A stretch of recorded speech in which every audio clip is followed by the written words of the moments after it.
When it comes to trade, the aim should always be to trade high quality goods and services freely. What do we mean by food security? Well, the problem is we use this phrase and it means all things to all people.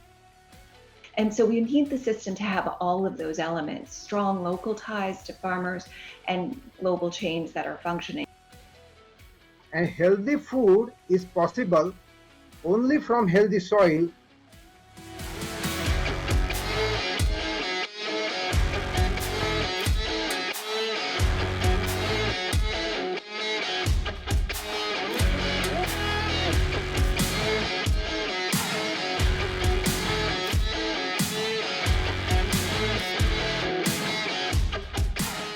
More than ever, it's important that we show leadership as an industry, and all those things I talked about in terms of the industry working together. More in tune with our soils, with our grasses, with our grazing systems, with our genetics. Sort of reducing stigma around mental health issues is clearly important to all of us. That's why everybody's on this session today. We are free to make coherent policy decisions based on science and evidence. And it starts today. From curiosity, creativity is born. The second on my list of why a first-gen mindset is better than a fourth. Thank you to everybody who has been involved at every level. We're here because of you, and I can't wait to see you in person at OFC 22. Thank you for joining us. All the best. Good night and bye-bye.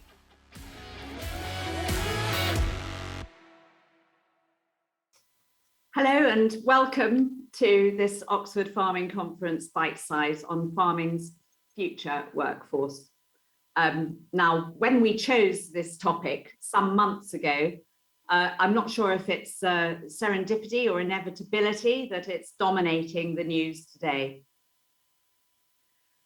I'm Marion Regan and I'm a director of the Oxford Farming Conference, and we have some terrific speakers today to tackle the subject of farming's future workforce, because people are needed at all links in the farming and food supply chain, which delivers great value UK produced food 24/7, a very tight supply chain, but there are acute shortages throughout it of abattoir workers, fresh produce harvest workers, butchers, packers, technicians. And as a soft fruit grower myself, I'm acutely aware of how the twin shocks of Brexit and COVID have hit us. Labour is a huge part of our costs. And through investment over the years, we have made significant productivity gains year on year, just to keep pace with its rising cost and to attract the most skilled staff. Our farm gate prices have not increased for many years. So what do you think the government should do, whatever it does about the immediate crisis, whether it's COVID recovery visa, the expansion of the seasonal workers programme? We're all looking ahead on this panel to farming's future workforce. Who will they be? How will they work? And how will they be rewarded? Our Prime Minister imagines a bright future of a high wage, high skill, high productivity economy. But where does farming fit in all of that? Now, our partner in this webinar is the Institute of Agricultural Management, and I'm delighted that we have the Vice Chairman of the Institute, Carl Atkin, as our first speaker. Carl is the co-founder and director of Terravost, a consultancy helping businesses throughout the farming and food supply chain to remain competitive and sustainable. We also have Duncan Robertson, who is an agritech facilitator and investor, and currently co-founder and managing director of Dogtooth Technologies, an agri-robotics company based in Cambridge, which is currently developing a soft fruit harvesting robot for berries and for other fruit, a fleet of which is currently operating on my own farm. And we also have Liz Haynes. Now, Liz is a dairy farmer from Staffordshire, and you may know her as a Farmers Weekly columnist. As a relatively new entrant herself, Liz is interested in innovative ways of attracting talent into farming. I would also like to acknowledge the help of Will Evans, who is a fellow OFC director, who will be gathering your questions behind the scenes. Now, if you could, whenever these questions occur to you, if you could pop them into the chat box, which will be on the right of your screen, that would be really excellent, because then they don't all silt up at the end and it's difficult to moderate them. So we'd like to see your questions coming in as each speaker addresses the subject. So I'd quite like to kick off now with Carl Atkin, who's Vice Chair of the Institute of Agricultural Management. He'll tell us a bit about the Institute and then go straight into offering his own thoughts on the current situation. Thank you very much indeed, Marion, and good afternoon, everyone. Very pleased to be here in my capacity as Institute Vice Chair to partner with OFC on delivering one of these bite-sized events. And as Marion said, gosh, what topical timing we've picked in terms of discussing labour and workforce issues. If you'll permit me, I'm just going to spend a couple of minutes, as Marion said, telling you a little bit about the Institute, for those of you who don't know us, before offering a few thoughts, which I hope will stimulate plenty of questions. So for those of you who don't know us, we are the professional body for those engaged in agricultural, rural and environmental management. We've been around since the 1960s. The organisation started its life as the Farm Management Association and has been through several iterations to its current title. We've got 1,100 members nationwide. We've got a network of 19 branches across the country. And we promote CPD and professionalism within the industry. We're a broad church. A big proportion of our members are farm managers and farm directors, but we also have people who work in the ancillary industries, in the supply chain and in professional services. Just a little bit about what do we do. We promote first-class standards. So we very much promote the development of the skills base and standards for those required to lead farm businesses. We provide training and education, and we provide pointers in terms of where managers and others can get that training. And we run a CPD program which demonstrates commitment and professionalism to the industry. And we're the only organisation, we believe, that is committed to promoting and developing the professionalism of farm business management. How do we do this? Well, we've got four components to our ethos. We create connections, we promote professionalism, we encourage education, and we target training. And I'll just very quickly run through those four points together. I've already mentioned that we have an active national branch network, which runs a regular programme of events and discussions throughout the year. We build fellowship and support. So we think fellowship is a critical part. We know that those who work in agriculture often work in isolated locations and often with relatively small teams. So the networking element is extremely important for us. And we provide mentoring. In terms of promoting professionalism, we communicate the value of professional managers, both within our industry and externally. So we're active in working with organisations outside of ourselves. For example, AgriLeader, where we've collaborated with people like the Worshipful Company of Farmers, the Farmers Club Charitable Trust and Nuffield and others. So we very much work with others across the industry to promote professionalism within our industry. We run a CPD scheme and we have a training course, and we have a progression to our membership that allows people to demonstrate the professionalism within farm management. We encourage education, so we build skills base to maintain the status of our sector. We show farming professionals being committed to professional development, and we do this through a range of activities, including Farm Walk and Conference and Farm Planner Competition, which has been running for over 20 years and is our key way of engaging with agricultural further and higher education. We run a skills programme, we run a leadership course, and we run a number of other sponsored courses. And our flagship event, the National Farm Management Conference, will be back in the autumn this year, next month in London. So that's a little bit about who we are and what we do. I'm now going to get on to the topic of today's discussion, which is farming's future workforce, some current perspectives and future solutions.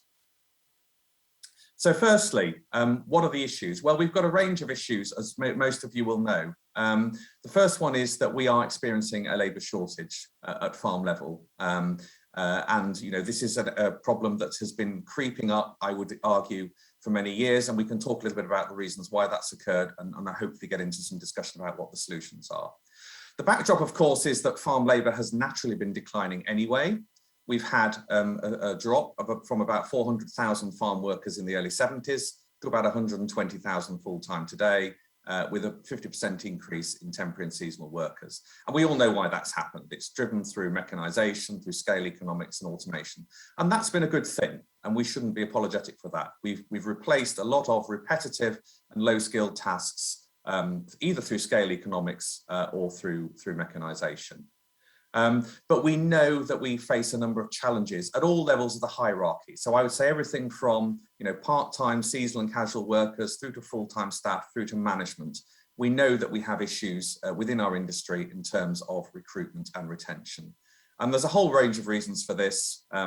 One of them is obviously immigration. There's estimates from people like HDB that circa 20% of farm staff have come through the EU freedom of movement route. It'll take a little time for that to follow through, because we don't know quite how long that will take in terms of the effects of that being fully known. We have an issue with pay and conditions versus other sectors of the economy, and we've got to be honest about that. Farm work is often unsociable, it's in remote locations, it can be highly seasonal, and certainly from my experience in other parts of the world, we've often lost people from agricultural jobs because they can take similar kind of jobs in other sectors where hours are more reliable and work-life balance can be better structured. And we do have some perception issues, which I think are both real and perceived. We're often not seen as a particularly diverse industry, a particularly open industry, and we need to think about how we recruit and attract more talent from different traditional sources into our industry. Of course, the skills we need have changed. Here's a sort of classic mechanisation evolution in ag over the period of little less than 100 years. The kind of skills that we need on the right now, we need people who are skilled in technology, in data, and in automation. It's a very different skill set to which we were recruiting for even 20 or 30 years ago.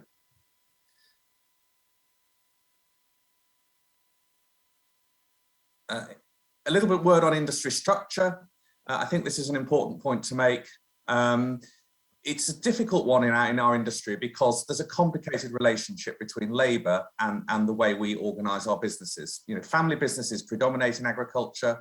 I would argue the true role of family labour, its economic costing and its valuation, is often unclear. I know there's lots of work done here by people like DEFRA and others with census and with surveys, and Farm Business Survey tries to normalise this. But there is, in my mind, a huge hidden element of uncosted and unvalued labour in our industry through family labour. And whilst I absolutely believe that the family business is going to remain the dominant operational occupancy structure, I think as generational change occurs, the assessment of the economic value of family labour in many businesses will become more important. People become more savvy about the valuation of their time. And I wonder if we're masking a problem coming up in the future in terms of the next generation's expectations of return on their time and return on their input. I've talked a little bit about increased competition. Others will talk about this, I'm sure. There's widespread labour shortages in many parts of the economy, although it does appear to be more acute in agriculture. There's a graph on the right here from an HDB study a few years ago. This is government data. You'll see we're at the top of the list there in terms of difficult positions to fill. So we know we've got some issues there. I would argue that COVID and Brexit have exacerbated a problem which has been emerging over time slowly. This is not a new thing, and we certainly cannot blame COVID and Brexit for all of these problems. I think it's also highlighted some structural issues with our economy and our supply chains. So we know that we're highly dependent on a small number of key logistical and trading routes. We know that our supply chains, whilst they're incredibly efficient being just in time, that has also exposed them as being not particularly resilient in times of difficulty. So what are some of the solutions? Well, we have to have a debate about immigration, right? And I say this as somebody who recognises both the positives of immigration, but also the concerns. Immigration is very much a quick fix and has been used as a quick fix over the previous years. But of course, it is not a long-term structural solution, because there's plenty of academic literature that says bringing more immigrants in creates more spending power, which creates more job demand, which then means you need more immigrants. So it in itself is not a solution. It is part of the mix, but it can never be the solution on its own. We've got to talk about investment in education and training, and we've got to ask ourselves, I think, some soul-searching questions as an industry. Do we really invest enough in education, training and CPD, particularly when our businesses are small and they're probably not particularly as well organised at this as some businesses and other sectors are? We've got to ask ourselves about labour productivity improvement. Marion has mentioned this already. We've done fantastic things in agriculture, as she said, to make sure our labour productivity is improved. But again, there's a graph here on the right showing labour productivity by sector. Again, this is some government data. For those of you who can't read it, agriculture is the bar on the very left. So when we look at the productivity of our labour against other industries, we've still got some gaps to close, and we need to think smartly about how we might do that. We've got to think about pay and conditions and work-life balance. I remember my early consulting career, it was very much one-dimensional. How many more hours can we get out of a tractor driver? How many more hours and acres and hectares can be covered? How much can we stream down the workforce? I think we've moved on from that now. We recognise that work-life balance is more important. We've got to get that balance right to get the right people. And then we've got to think about automation. I only touched on this very briefly because I know Duncan is going to really tackle this. But we've got, the automation is clearly a solution, but we've got to think about time lag. Things we're developing now will take a period to commercialise, and there are commercial and regulatory issues around technology that mean we can't just, turn that tap on tomorrow. I just wanted to say a few quick words about skills, very mindful of time, and I don't want to overrun. I think the kind of skills we have in our industry and we need to attract in our industry need to change. 20th century agriculture was all about optimization. Farm management has evolved as a discipline out of agricultural economics, all about optimizing output. CAP has discouraged entrepreneurship, driven a one-dimensional scientific efficiency production and agriculture approach. We've got to move to a more rounded set of skills, looking at risk management, marketing and technology in its broadest sense. Maybe farm business managers need to be retitled business managers of multifaceted and multi-dimensional businesses. I think there's potentially some barriers. We're not a particularly diverse industry, and we need to change that. And I want to just close with a few final thoughts in my last few seconds or so. Our industry will be smaller and leaner, clearly. It'll become more agile and more multi-skilled. Technology and automation will play a role, but let's not underestimate the time lag to get this into play. Robotic milking, for example, in dairy still represents only about 5% of the total industry, and that's a well-established long technology.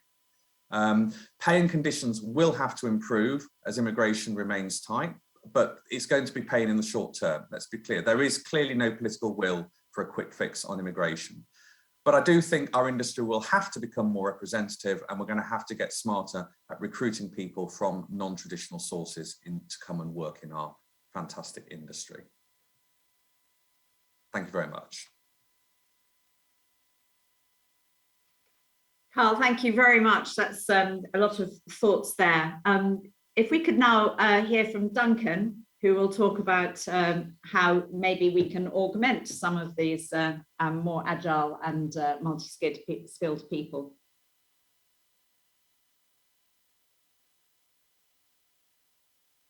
Thank you, Marion. Thank you for inviting me. I'm delighted to be here today.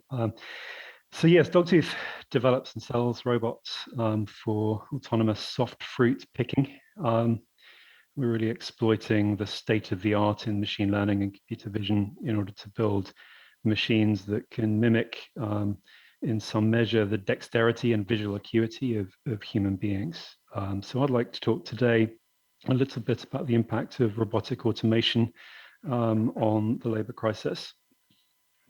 Dogtooth's big picture vision is to equip people with the power tools to enable them to be more productive.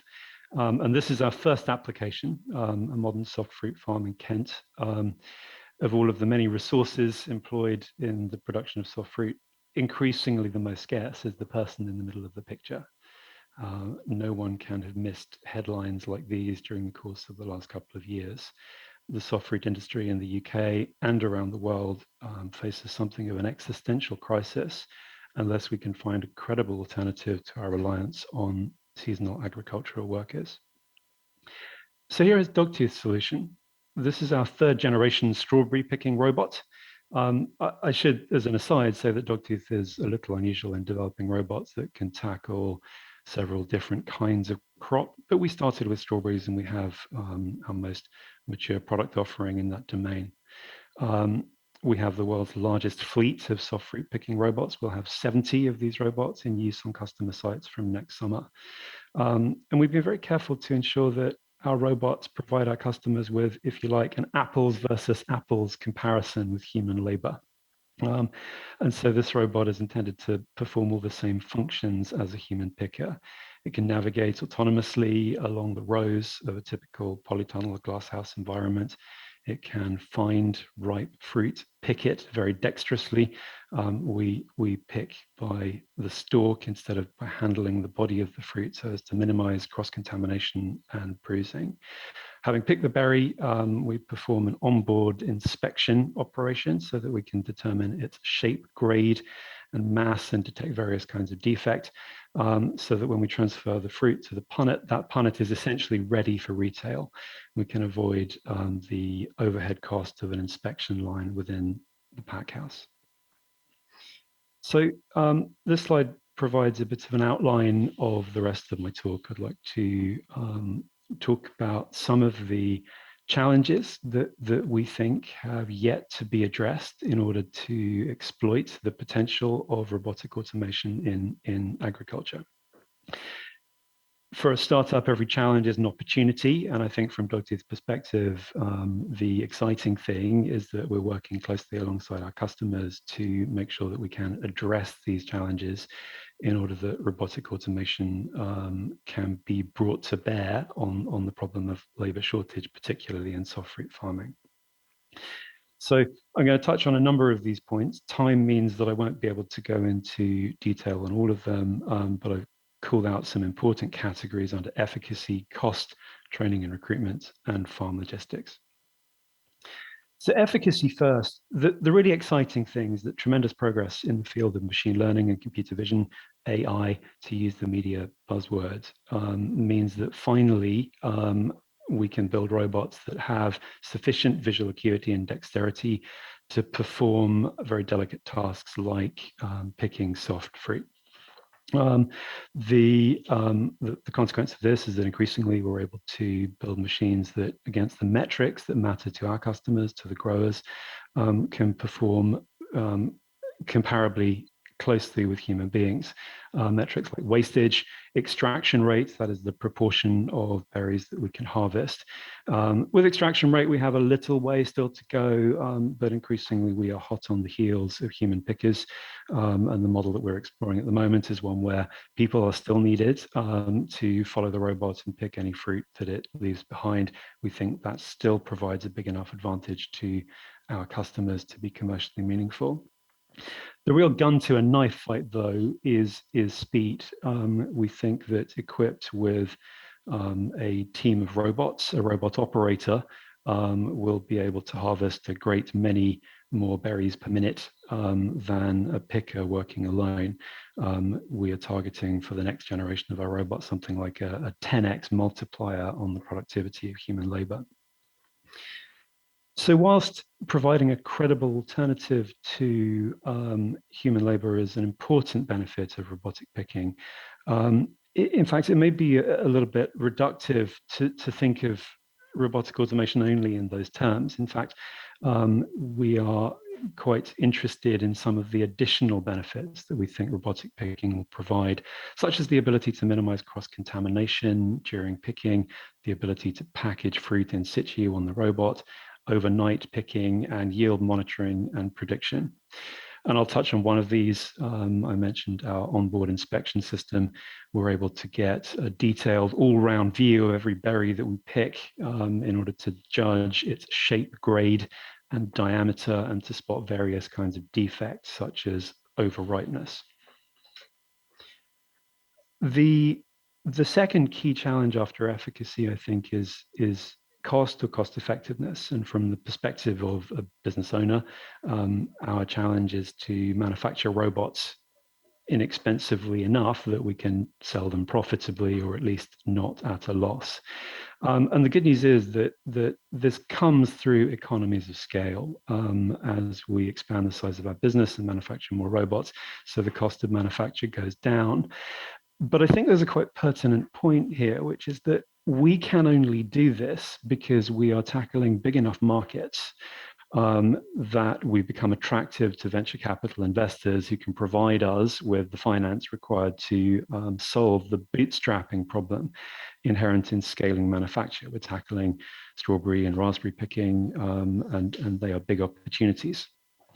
There are, however, many tasks for human workers on modern farms, and some of these are very important, but much smaller, commercially speaking, than fruit picking. And I think Dogtooth's hope is that by tackling picking and harvest applications, we may free up some labor to support other functions on the farm, but robotic automation of picking alone isn't enough to address the problem. It's also important, of course, that cost makes sense to the customer, and so we're working really hard alongside our customers to develop commercial models of robot usage that will enable the customer to see a saving compared to the cost of employing human labor by using our robots. So I want to touch on, in my remaining time, a couple of other points that I think are very much close to my heart at the moment. As in Dogtooth, we have scaled our operation and the number of robots that we've deployed. We've begun to identify some of the new problems inherent in robotic automation, and some of the most interesting surround all of the human factors inherent in employing robots. It's very interesting. Our robots are largely autonomous, but for various reasons, safety and unloading trays of picked fruit, for example, we still need human operators. And those human operators perform a function that is rather different to that of the picker. The higher quality jobs that we often hear talked about as a replacement for low quality jobs still need to be filled. And actually a part of the challenge for Dogtooth is to identify how to recruit people into these roles, how to train people.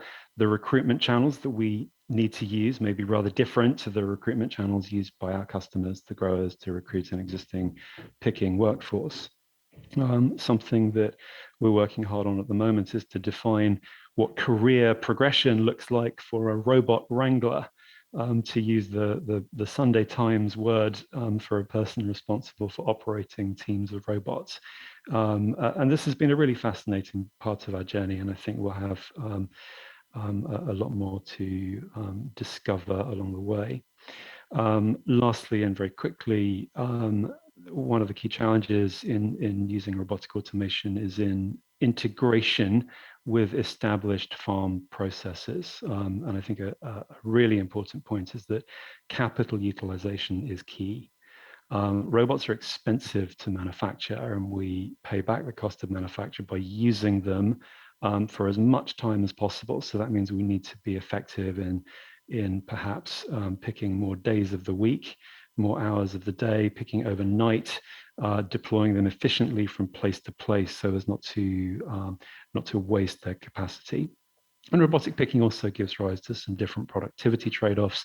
For example, husbandry, good husbandry of the crop in the context of the fruit farm is very much more important for the productivity of robots than it is the productivity of human pickers.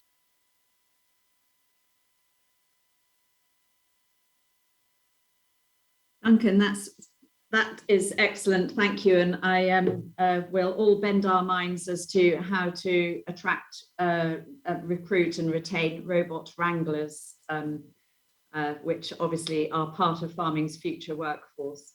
I'd like to hand over now to Liz Haynes, who comes from the dairy sector and will give us some insights around the livestock situation and farming's future workforce. Liz. Thanks, Marion. Great to be here. Yeah, so my name is Liz Haynes. I'm in a new venture on a rented dairy farm in Staffordshire between myself, my husband, and 2 business partners. We milk 480 crossbred cows in a New Zealand style grazing system. That's the milking parlour that we built on the farm last year. I'm not from a farming background. My uncle was a dairy farmer, but I had no involvement in that farm, and seeing him working 365 days a year by himself certainly wasn't what encouraged me into the industry. I've got a degree in English, and I previously worked in book publishing. It's through my husband that I've got into farming. He is also a new entrant. He grew up on a small holding in Cornwall. He trained to be a surveyor as his family discouraged him from a career in farming, but it wasn't his passion, and so he left to work on a dairy farm. He wrote his university dissertation on opportunities for new entrants into farming, and that was when he first encountered share farming in New Zealand. And that was what kind of sowed a seed with him that he could eventually own his own cows and maybe even a farm in the future, and not just be an employee his whole career. We both felt that farming could give us a better lifestyle for ourselves and our children, and a business which would give us choices over how we spent our time. And we've been working towards that over the last 10 years.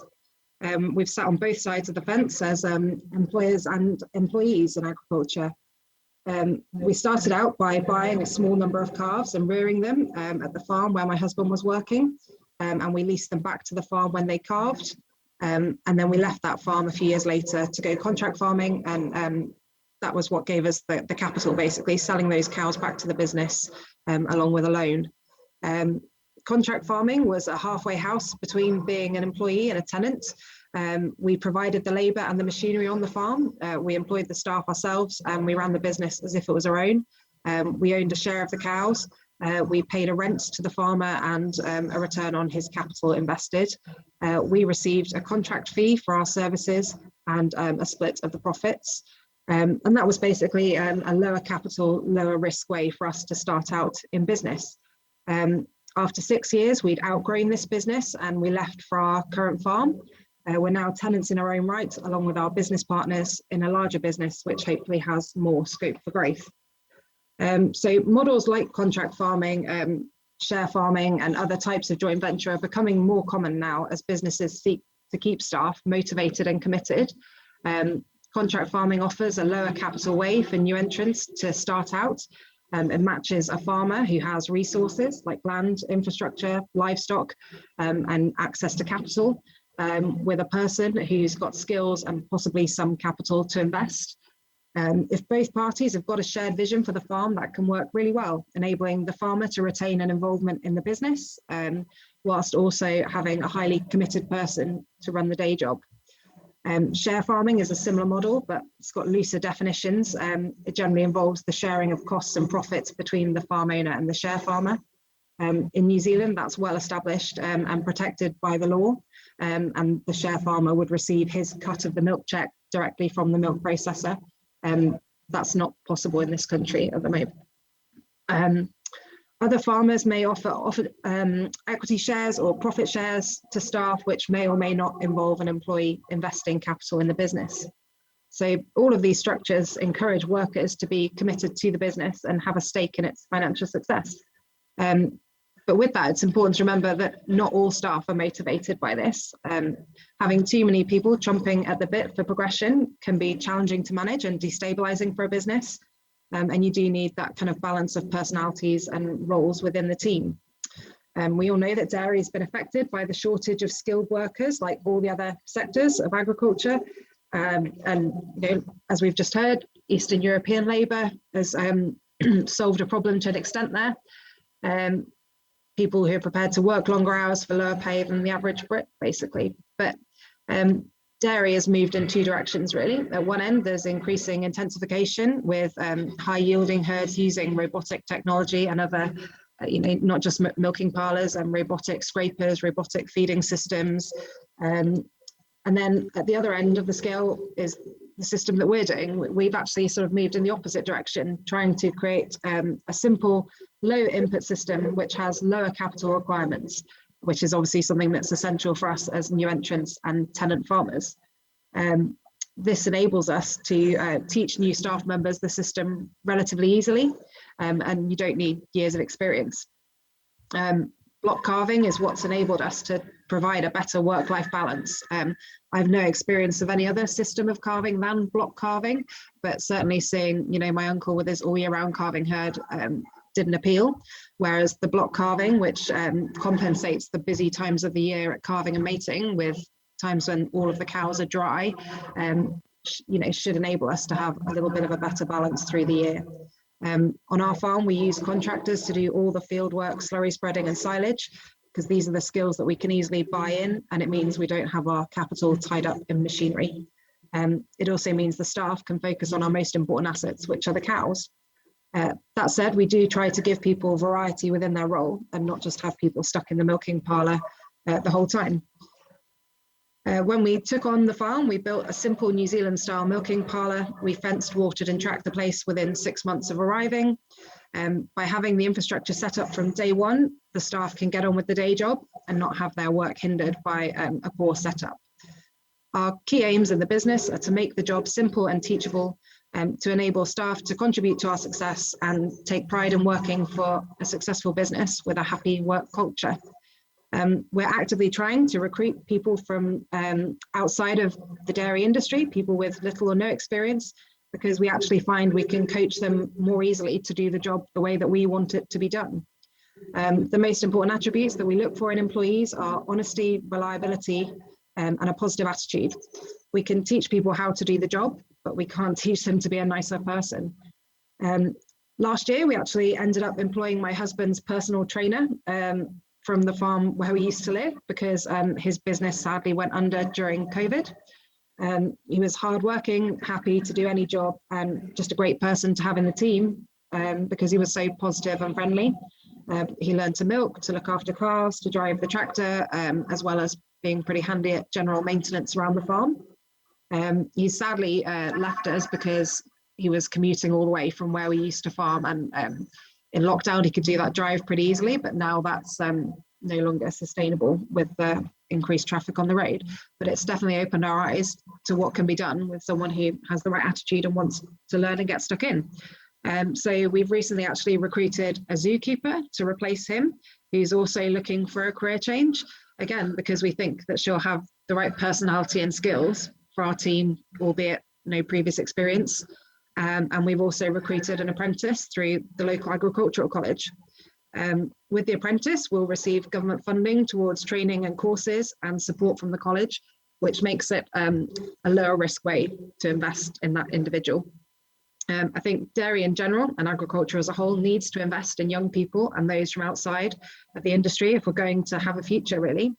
My husband, who's actually an Arsenal fan, has got sort of an idea of himself as the Arsene Wenger of the farming world, trying to spot and develop young new talents rather than spending Premier League money on established names who think they know the system already.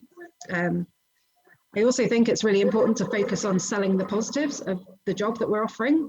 So working outdoors, working with animals, small, close-knit teams, being able to see the impact you're making, whether that's improving yields or thriving calves, a variety of different tasks, and contrary to popular belief, flexibility. Outside of the 2 milkings in the day, we do have flexibility, and we can say to people, yeah, if you need to go and see your kids in their school play in the middle of the day, that's fine. Or, if you need to go for a doctor's appointment outside of those milking times, we can accommodate that. And we need to make the most of those advantages, really. But we do need to make changes as well. Gone are the days of those sort of 12 on, 2 off rotas, starting at 5 in the morning, finishing late in the evening. We do need to give people better working hours, more flexibility, consistency of hours. I think we need increased professionalisation, health and safety training, opportunities for training and development, both formal and informal, whether that's discussion groups, HDB events, webinars, conferences, courses. There's tons of stuff available. It's just making sure that you find the time to provide it to staff. Good facilities can't be underestimated. Toilets, a rest room, our staff room is pretty much one of our most important investments. Just having a warm, dry place where we can meet, have a chat, socialise, have lunch on a cold, wet day. That's really invaluable for the team. And a positive culture, which recognises everyone for their contribution to the business. We need to create slack in the system to be able to do all these things. So, you know, we won't be treating that apprentice as a full labour unit from day one, and we won't be expecting him to do crazy hours. If anything, we'll see him as a bit of an extra cushion so that we can give training to all the other people in the team. And it's creating that space really to do that. For exceptional people, I think giving them a stake in the business, whether that's carves or a performance-related bonus or a profit share, is important. We do need to recognise that different people are motivated by different things. Not everyone wants to follow the path that we have into becoming business owners. Some people just want to be well paid and have time with their family and be recognised for doing a good job. For those people, we've got to find different ways to motivate them. You know, could we support them to buy a house locally, which would be an even stronger tie than owning livestock, which at the end of the day, you can load up on a trailer and take to another farm. Can we offer a company vehicle or an area of the farm where they could grow some vegetables or keep some chickens or a horse for their kids? We need to tailor what we offer to the individual. And that's the benefit of small teams. You can get to know your staff really well and understand what makes them tick. Personality profiling is something that can have a role here, and that is something that we've used on our farm and will continue to use. I think farmers do need to take responsibility themselves for growing the next generation of dairy workers, because it's not going to happen by itself. And at the moment, the government and the education system alone aren't going to solve the problem for us either. This week, actually, I was talking to Tony Evans from the Anderson Centre, and his local grazing discussion group have partnered up with the local agricultural college to create a training programme for new entrant dairy workers. And it's specifically looking to bring in people from outside the industry. And it basically involves monthly sessions on the discussion group members' farms. Each one will have a topic related to practical things on the farm that these workers would be expected to do, whether that's basic health and safety to begin with, through to milking, grass management, animal health, calf rearing, parlour and machinery maintenance, some financial bits to do with the economics of milk production. So, you know, a really practical, broad-ranging course that's on the farms of the people who are going to be hopefully employing these people in the future. And the successful trainees then progress a year later to join the herdsman's discussion group, and then the year after that onto a herd manager course. So that's, you know, a really great example of farmers coming together to collaborate in a cost-effective way to bring people into the industry. And it's bringing in a pipeline of young people into the dairy industry, which I think is exactly the kind of thing that, you know, we as dairy farmers should all be looking at doing, really. So I am optimistic about the future of dairy and the opportunities it can offer people at all levels, from herdsmen and women right through to business owners of the future. I think things like joint ventures are becoming much more common and more established year on year. And I think I'm less worried, to be honest, about the future of the people at that kind of level, because those motivated and ambitious people will find ways to push through. But it is that, you know, the general workforce where we need to put in some more thought and really start trying to bring in people from different places. So it's just a case of, you know, seeking those people out and investing your time into training them, basically.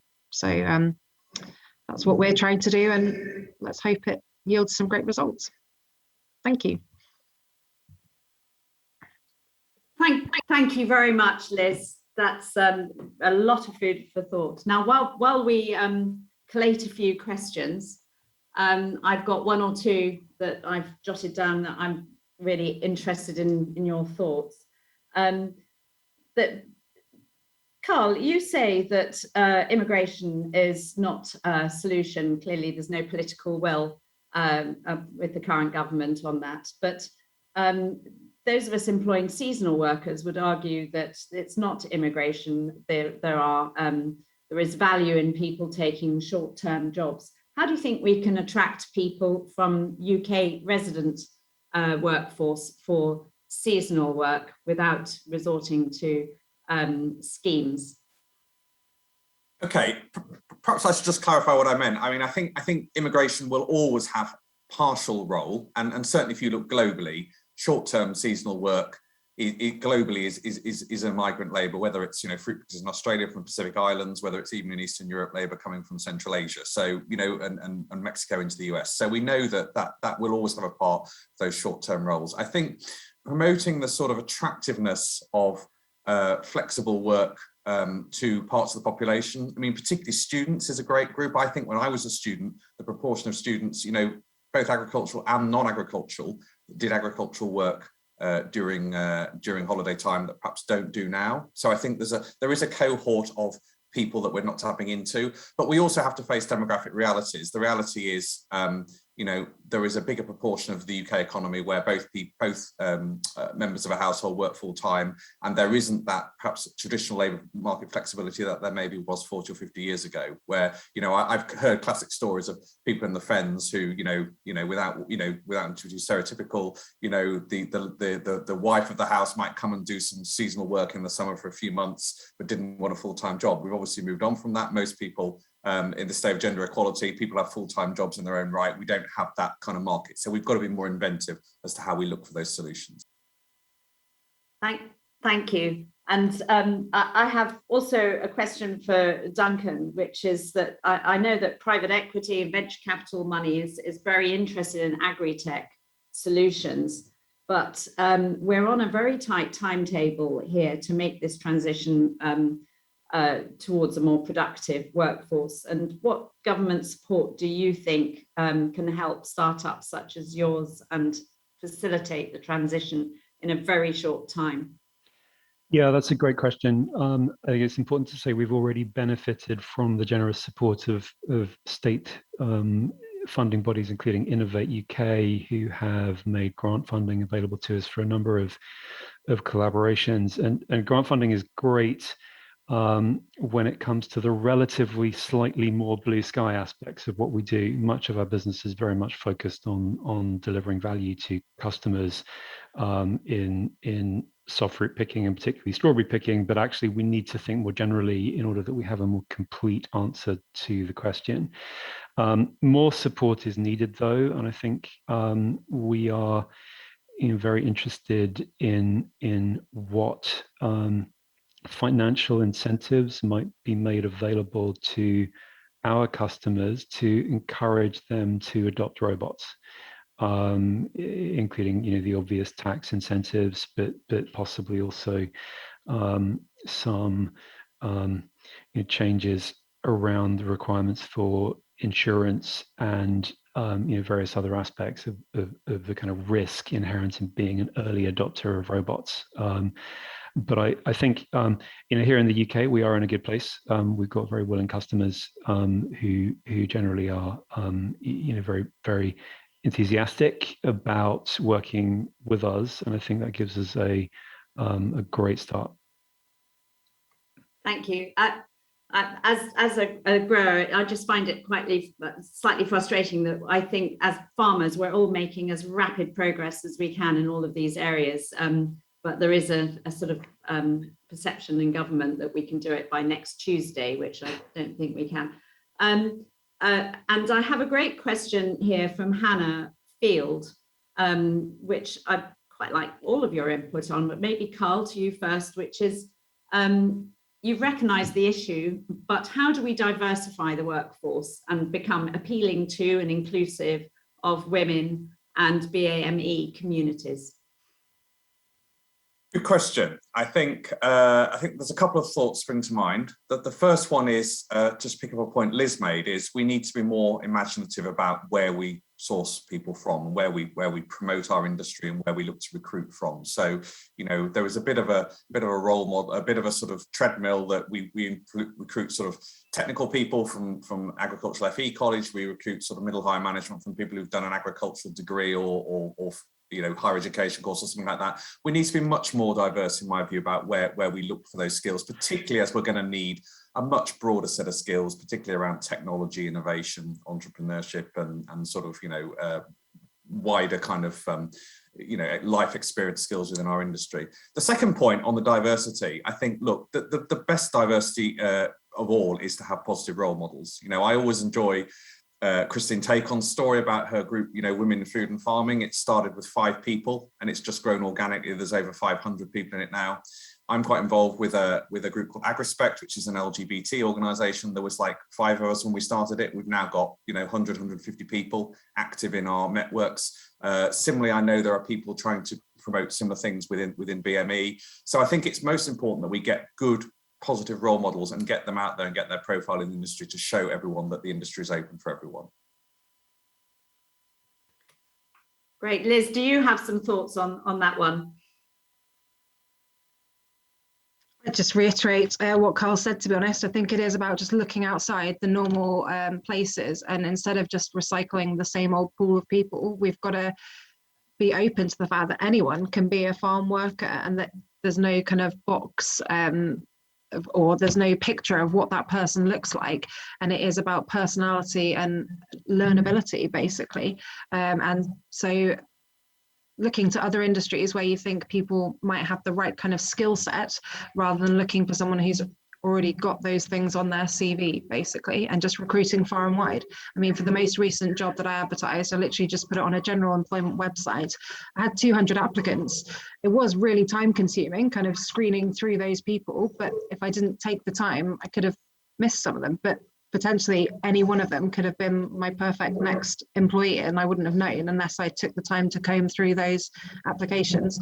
So I think we've just got to cast the net far and wide and start bringing in those different and diverse people, and so that there's more representation and that it snowballs, really.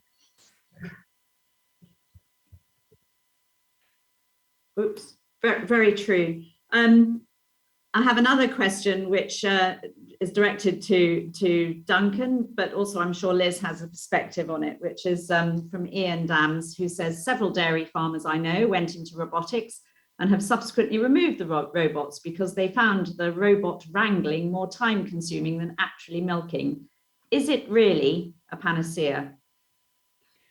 I think it really isn't a panacea, but I think it is a part of the answer. Inevitably, the early days of exploiting a very innovative new technology will provide some challenges. As an engineer, the only way that I know to address those challenges is really to push through the pain. We have to work closely with our customers to confront the issues and be committed to seeing it through. I know of no better answer, and that's what we're going to do in soft fruit picking. We will get there, but there'll be some challenges along the way. Yeah, absolutely. Liz, do you have a robotic parlour? No, absolutely not. Ours is the most simple, basic New Zealand style milking parlour. No ACRs, no feeders, as much mechanical stuff rather than electronic stuff as possible, so that it's really simple to fix. But that's just the path that we've chosen to go down. I do know farmers from the buying group we're in who use robotics and have found them successful, albeit on a smaller scale than what we are. I think perhaps maybe on smaller family farms of less cow numbers, maybe that is where robotic milking parlours have more of a role to play, whereas we've chosen to go for scale and come at it at a different angle. But I do think that certainly with livestock, robotics will never replace those key stockmanship skills. I've heard stories about automatic calf feeders, which are pretty popular now. But if they're not calibrated correctly, your calves won't be gaining weight, and it needs a person to notice those things. That doesn't mean that, calf feeders, robotic calf feeders aren't a good thing, but you can't ever replace people in that system. And I guess it's about setting yourself up one way or the other. We've gone down a low input route and tried to just keep things really simple. We ripped out the automatic scrapers on the farm when we turned up here because they just kept breaking down and we couldn't justify the cost in investing in replacing them. But I think, there's roles for both in different systems and at different scales. But it's just not the route that we're choosing to go down. No, it's great. My father used to refer to it as the farmer's foot is important. But so we need technology, but it needs to be good technology. I'd like to just before we wrap up, just quickly hand the floor to Tess Howe, who is from the new Institute for Agriculture and Horticulture, and they are our partners for our Oxford Farming Conference Inspire programme for 2022. And she'll tell you a little bit about the Institute and perhaps why you should apply for Inspire if you haven't already. Tess. Afternoon, thank you, Marion. So, yep, I'm Tess Howe, and I'm the Membership and Business Development Manager at the recently established Institute for Agriculture and Horticulture, which is known as TIA. If you haven't heard of TIA, we're a new professional body for farmers and growers, regardless of the role or sector that you're working in, and will officially launch in 2022. We'll be working in partnership with a host of organisations, including today's sponsor, the Institute of Agricultural Management, and really supporting individuals and businesses with tailored information and practical tools so they can thrive during this time of change. And essentially, TIA will be a simple gateway to all the advice, support and training you'll need to pursue a rewarding career and allow you to record all your achievements. We'll also be undertaking comprehensive labour market research to provide a clearer evidence-based picture of labour requirements, which we've all talked about today already. And we need those both in short and long term so that we can be more proactive measures can be implemented to ensure we have access to a labour force with the appropriate skills to build sustainable and resilient businesses. Our drive to support the strongest culture of professional and personal development are very similar to the Inspire network. So we're really pleased to be able to work with Emily and Will and from this year's sponsors of the new Oxford Farming Conference Inspire programme. The programme's a really unique opportunity to attend one of the biggest industry events in the farming calendar, and it's a great way to challenge and inspire you as you start your new year in your career. The programme builds on the structured content of the Oxford Farming Conference by offering specific activities for the Inspire group to really help them develop for the future. And it's evolved from the based on the success of the Scholars Programme and replaces the Emerging Leaders Programme that you'll have heard of before. So taking this previous experience, the team at OFC have built a brilliant series of events that will ensure everyone taking part can really make the most of the opportunity, not only during the event itself, but also building a network of people that will no doubt become trusted friends. Taking this, going on from previous experience of facilitating similar programmes and the experiences shared of past emerging leaders, these relationships can be invaluable to help us develop personally and professionally, and will be especially beneficial in the coming years as we face unprecedented change across the industry. So we're looking for really ambitious candidates from across the rural and agri-food sector to attend the conference for the first time. In particular, Inspire is intended to provide the opportunity for those who may otherwise face social or economic barriers in attending. We'll be selecting candidates based on their merit, and we'll only be able to make that selection on what you put on your application form. So please don't be shy, make the most of those 100-word text boxes on the application form. The Inspire journey will start with a session in London on the 2nd of December and continue on the 3rd of December. For that session, you'll be getting dinner, guest speakers, an exclusive visit, network sessions, and a night accommodation at the Farmers Club. In January, you'll receive complimentary tickets for the conference, 2 nights accommodation in the college, and all your dinners, so no one goes hungry. Moving on to the small print you can see on the slides, there is some criteria, and really that's about your age and the job that you're doing. But it's really important that this is for people taking chance to attend the conference for the first time, and it's really critical that you can make both events to really get the full experience of the programme. So the application form is online and it works. We've already got some really great applications, and it really is as simple as filling in your details and letting us know a little bit about you now, but also your aspirations for the future. So if you do have any questions, please feel free to get in touch with either myself, Will or Emily, and we will happily talk things through with you. But don't delay, because the closing date is this Sunday, the 10th of October. After that, a panel of directors will review the application against the above criteria and the headings that you'll see on the application form. Going on previous experience, this no doubt be a really difficult but inspiring task, as it reminds us of how much talent and potential we have in the industry. Successful applicants will be notified of their offer by the 31st of October. So to wrap it up, in the words of a famous credit card company advert, sending your application in is probably an hour of your time. Attending Oxford is your travel expenses, but taking part in an industry leadership event and building a peer network you will value for years to come truly is priceless. So good luck to all of you that apply, and thank you, Marion. Thank you, Tess.